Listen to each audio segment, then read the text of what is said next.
Baik, terima kasih telah bergabung di kelas saya di Sistem Informasi Manajemen Agribisnis. Hari ini saya akan berbicara tentang sistem informasi dan kepemimpinan dalam sebuah perusahaan atau organisasi.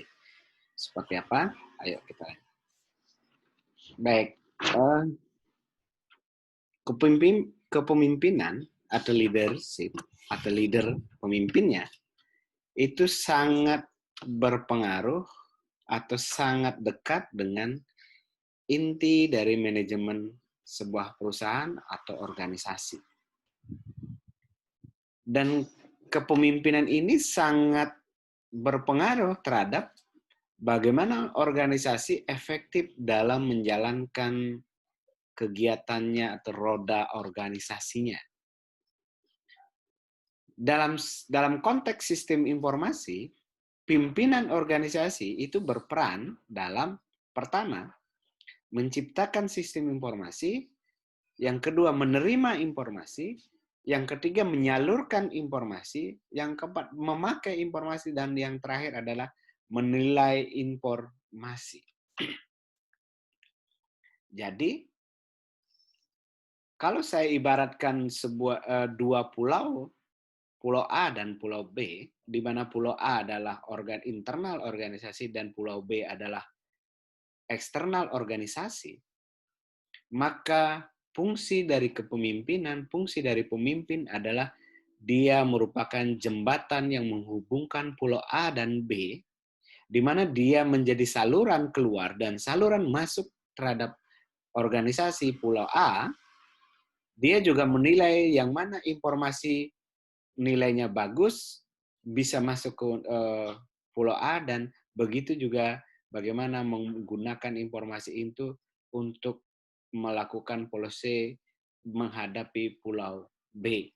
Seperti itu. Jadi, oleh karena itu, dengan analogi yang saya sampaikan tadi, maka kepemimpinan memiliki peran yang sangat strategis dalam pemakaian informasi dalam sistem informasi manajemen.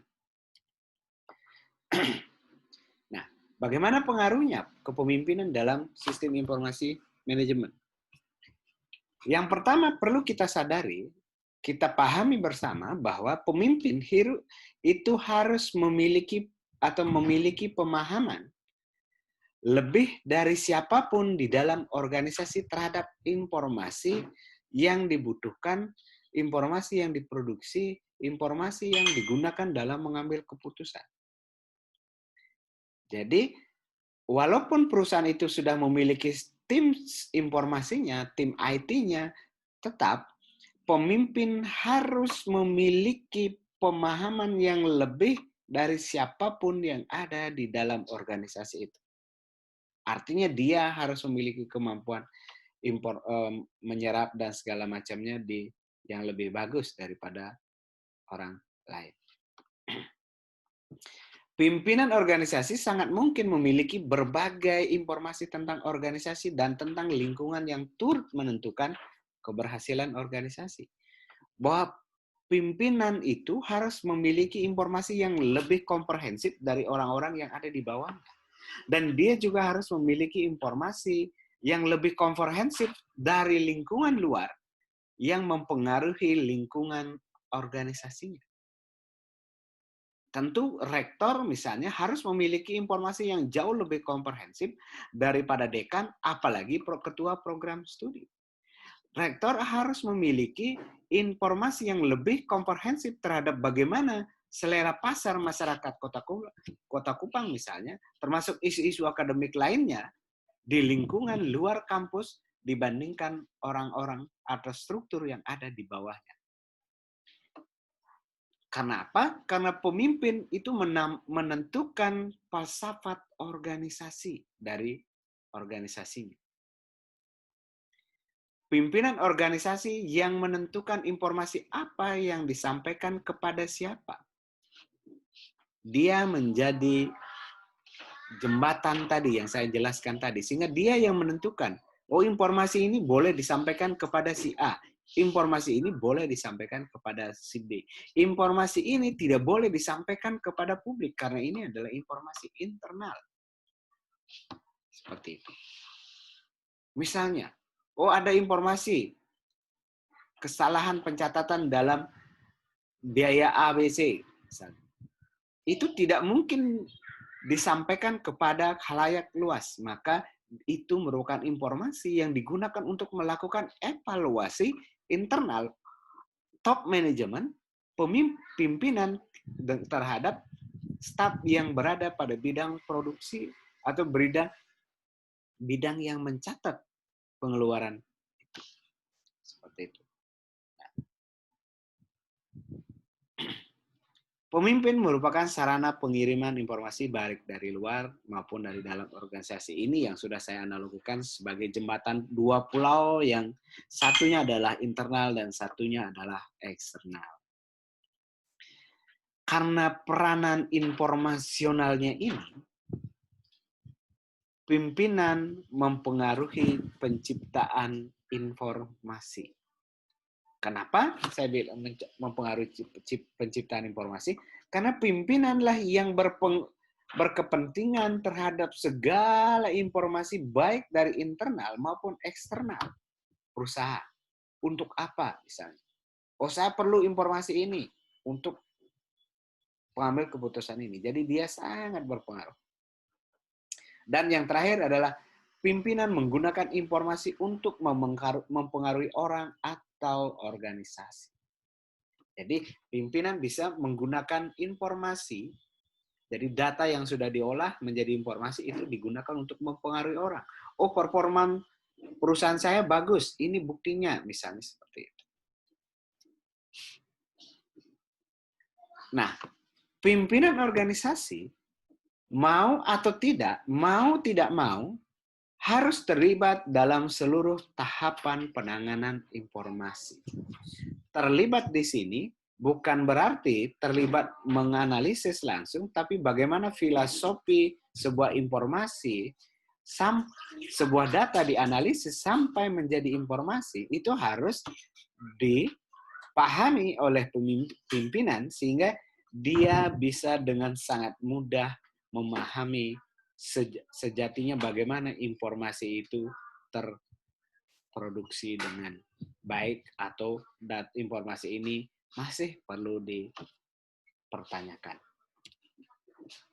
Nah, satu hal dalam kepemimpinan di dalam sistem informasi, hal-hal yang perlu dihindarkan ketika kita berada di dalam organisasi, apalagi kita berada dalam sebuah posisi yang di top manajemen atau menjadi pimpinan dalam satu unit tertentu, maka hindari asumsi bahwa komputer dapat melakukan segalanya karena komputer adalah perangkat keras dan lunak yang melakukan analisis menggunakan logika-logika yang sudah dikembangkan dan tetapi tidak sepenuhnya dia memegang utuh kebenaran. Yang kedua, jangan pernah berasumsi manajemen tidak perlu mengetahui kerja sistem informasi manajemen. Karena manajemen penting mengetahui bagaimana sistem itu bekerja sehingga informasi itu bisa dipahami, bisa dicek kembali sehingga akurasi informasi itu dapat dipertanggungjawabkan. Nah, jangan juga berasumsi bahwa semakin banyak informasi, maka akan semakin baik terhadap manajemen. Informasi yang bagus adalah informasi yang sesuai baik untuk bentuknya, ukurannya, jumlahnya untuk pengambilan keputusan.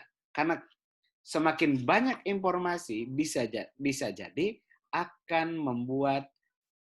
membiaskan sebuah informasi yang lainnya. Nah, yang berikutnya, jangan juga berasumsi bahwa manajemen hanya membutuhkan informasi yang mereka perlukan. Manajemen juga membutuhkan informasi di luar dari yang mereka perlukan.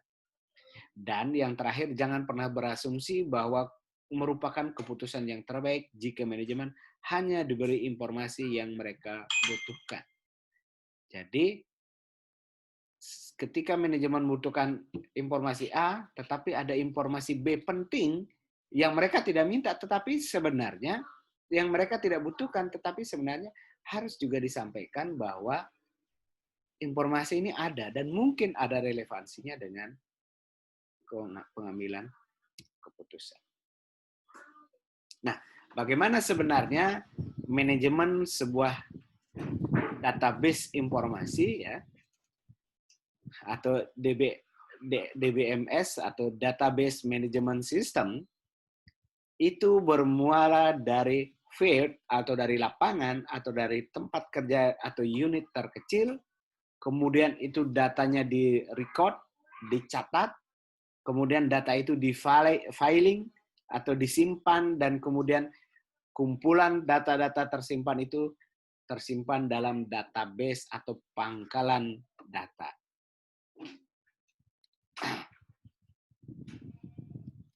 Nah, apa fungsi pangkalan data? Pangkalan data adalah menyimpan data dan bisa dipanggil kapan saja, dan data yang tersimpan dalam pangkalan data atau database ini juga bisa diinteraksikan dengan data lain, diolah, dianalisis, sehingga bisa menampilkan sebuah informasi baru. Baik, sebagai contoh, misalnya setiap mahasiswa itu memiliki IPK masing-masing. Ada yang 3,00, 3,10, dan sebagainya sampai 4,00. Nah, itu merupakan data di tingkat field atau tingkat lapangan atau tingkat individu penyedia data. Kemudian data IPK itu direcord atau dicatat semuanya, masing-masing data, kemudian disimpan dalam bentuk file masing-masing.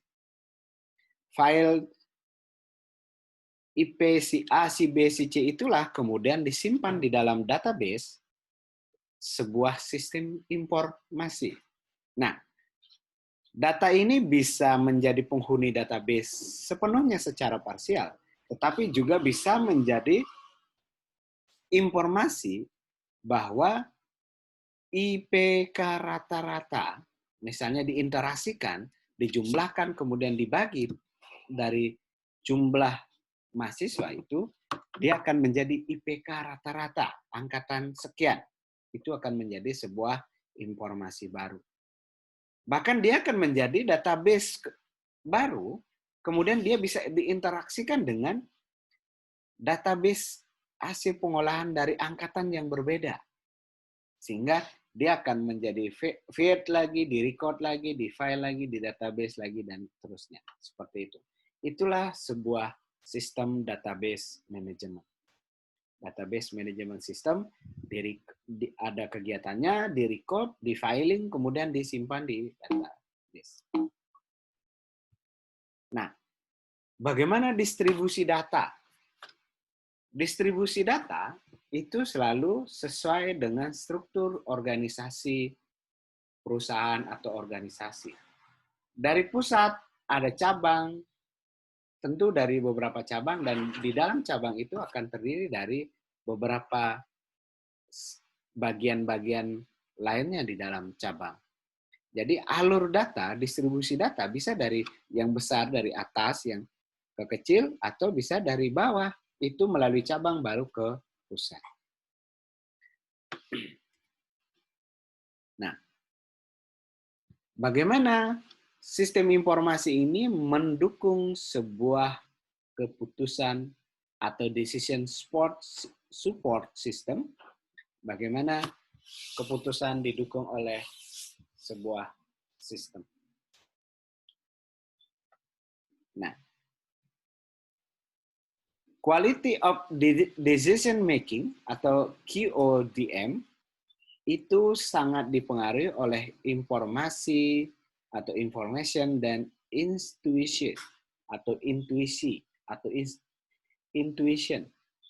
Nah, kalau informasi itu bisa diperoleh dengan sistem informasi, sedangkan intuisi itu diperoleh melalui skill manajerial dan experience atau pengalaman. Sehingga bagaimana kualitas keputusan, decision making sebuah organisasi, seorang pemimpin itu dipengaruhi oleh dua hal. Pertama adalah bagaimana informasi yang dia gunakan untuk mengambil keputusan. Yang kedua adalah bagaimana skill manajerial dan pengalaman manajerialnya selama ini. Kalau dia memiliki skill yang bagus dan memiliki experience yang bagus, tetapi tidak didukung oleh informasi yang memadai, maka bisa saja pemimpin tersebut keliru dalam mengambil keputusan. Begitu juga seorang pemimpin yang sudah disuplai dengan informasi yang bagus, tetapi tidak memiliki skill manajerial dan experience yang memadai, maka dia bisa saja salah dalam mengambil keputusan. Sehingga quality of decision making yang bagus itu harus mengkombinasikan antara kualitas informasi yang bagus dengan intuisi yang bagus pula. Dalam pengambil keputusan, dalam pengambilan kebijakan, maka kita bisa mengklasifikasikan kebijakan atau classification of decision itu menjadi kebijakan yang struktur, ada semi-struktur dan unstruktur atau tidak terstruktur. Kebijakan yang terstruktur itu kebijakan yang bersifat rutin atau kebijakan yang reguler dia bisa ambil. Kalau semi-struktur, berarti dia berada antara struktur dan tidak terstruktur. Kalau kebijakan tidak terstruktur, berarti kebijakan yang pengambilan keputusannya tidak bisa dilakukan secara reguler, mendadak sifatnya, dan itu tidak bisa direncanakan dengan pasti. Oleh karena itu, dalam melakukan pengambilan keputusan, ada keputusan-keputusan yang bersifat programmable atau terprogramkan, dan ada keputusan-keputusan manajerial yang bersifat non-programmable atau tidak dapat diprogramkan. Oke. Structure decision biasanya decision yang terstruktur atau keputusan yang terstruktur itu meliputi prosedurnya sudah baku, dilakukan secara berulang-ulang, dan hasilnya bersifat pasti. Misalnya, kebijakan terhadap registrasi mahasiswa. Itu adalah kebijakan yang sudah sangat terstruktur. Prosedurnya sudah baku, berakhirnya semester, dibuka kembali ini, dan mahasiswa sudah bisa mengambil KRS ketika dia sudah membayar registrasi dan segala macamnya. Dan hasilnya sudah pasti, mahasiswa akan terregistrasi. Nah, kalau kebijakan yang semi-struktur atau setengah terstruktur, itu adalah kebijakan-kebijakan yang memiliki prosedur baku, dilakukan secara berulang-ulang, tetapi hasilnya masih bersifat probabilistik atau kemungkinan. Jadi hasilnya belum pasti di situ. Oke.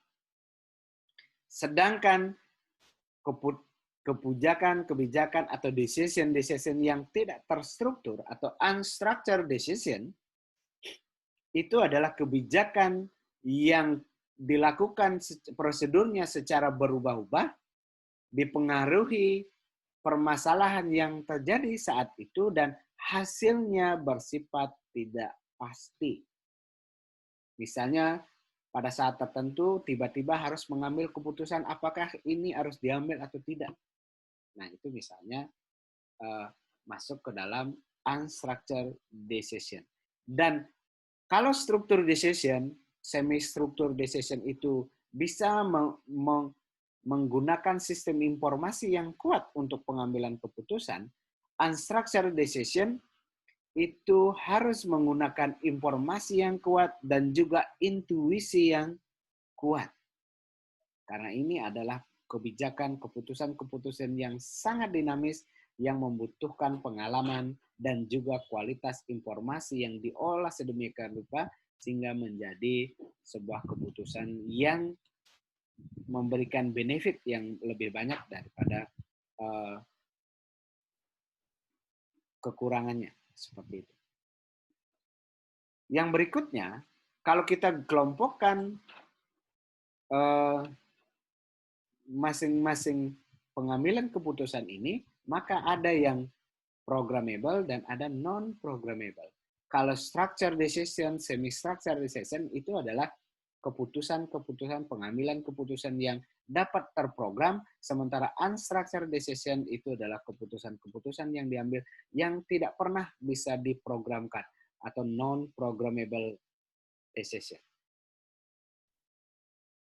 Nah, klasifikasi outcome dari sebuah keputusan atau decision itu adalah yang pertama adalah kepastian atau certainty.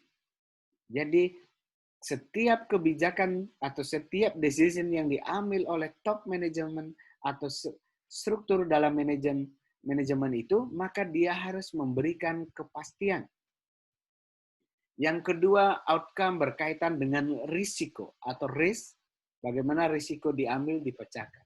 Dan yang ketiga tentu berkaitan dengan uncertainty atau ketidakpastian. Nah, berikutnya kita akan berbicara tentang conventional computer system dan lagi satu adalah expert system. Conventional computer system menempatkan komputer hanya sebagai pengelola dan pengelola data menjadi informasi dan kemudian digunakan oleh pengambil keputusan untuk mendukung keputusan. Oleh karena itu, pengambil keputusan berada di luar sistem komputer atau dengan kata lain, keahlian ekspertis melekat pada orang pengambil keputusan. Misal, nah, seperti ini. Dalam konvensional sistem, database, kumpulan data yang sudah tersimpan di dalam pangkalan data, diolah menggunakan aplikasi tertentu, diproses, kemudian menghasilkan informasi. Kalau saya gunakan contoh yang terdahulu, kumpulan IPK dianalisis, diproses, kemudian menghasilkan informasi berupa rata-rata IPK atau rata database berupa masa studi alumni. Dianalisis, kemudian ketemu, diproses, melahirkan sebuah informasi masa studi alumni program studi agribisnis misalnya. Maka itu masuk ke dalam konvensional sistem. Kenapa konvensional sistem? Karena dia hanya melahirkan sebuah informasi. Apa arti rata-rata misalnya 4,5 atau 5,0 tahun misalnya, itu tidak dijawab oleh sistemnya. Tetapi dia kebijakan yang harus diambil berdasarkan informasi 5,0 tahun itu, baru pimpinan manajemen mengambil keputusan, oh lulusan ini terlalu lama masa studinya, oh lulusan ini sudah bagus masa studinya. Nah, sedangkan di dalam pengembangan expert system, sebuah sistem itu juga didukung oleh knowledge atau pengetahuan yang digunakan untuk memutuskan masalah yang tidak terstruktur. Oleh karena itu, knowledge atau pengetahuan berada di dalam sistem komputer sehingga sistem tersebut dapat membuat keputusan. Misalnya,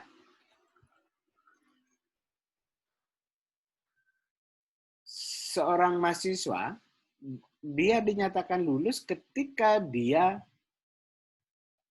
sudah memenuhi perkuliahan minimal 80% kehadiran. Kan seperti itu. Kalau menggunakan konvensional sistem, maka database-nya berupa kehadiran dibagi dengan jumlah keadilan yang harus dipenuhi, kemudian muncul persentase, oh dia 75%. Maka yang memutuskan dia tidak boleh mengikuti ujian akhir atau tidak bisa lulus, itu adalah pemimpin atau orang di luar atau dosennya. Tetapi kalau menggunakan expert system, maka knowledge itu langsung di-include-kan di dalam sistem. Dia menggunakan if. Apabila dia N1 minus 80 misalnya, atau capaian persentase kehadiran di bawah 80, maka automatically dia langsung di-reject. Oleh karena itu, pada sistem knowledge expert atau expertise itu, maka sistem bisa sering juga disebut sebagai knowledge based system. Jadi, sistem yang menggabungkan expertise, yang menggabungkan pengetahuan yang bisa langsung mengambil keputusan. Dalam kerangka expert system, sama, kalau di awal itu adalah database, maka di sini adalah knowledge base. Knowledge base diiterasikan dengan aplikasi, kemudian diproses, akan melahirkan sebuah keputusan atau decision. Jadi seperti ini. Kalau di konvensional, ya di sebelah kanan, database, aplikasi, melahirkan informasi. Kalau di expert system, knowledge base, ketemu dengan aplikasi, dianalisis, diproses, kemudian langsung berupa output, berupa decision atau keputusan. Baik, terima kasih sudah menonton video ini. Tugas selanjutnya akan saya berikan dalam deskripsi di e-learning pada pertemuan keempat ini. Sampai ketemu di video berikutnya.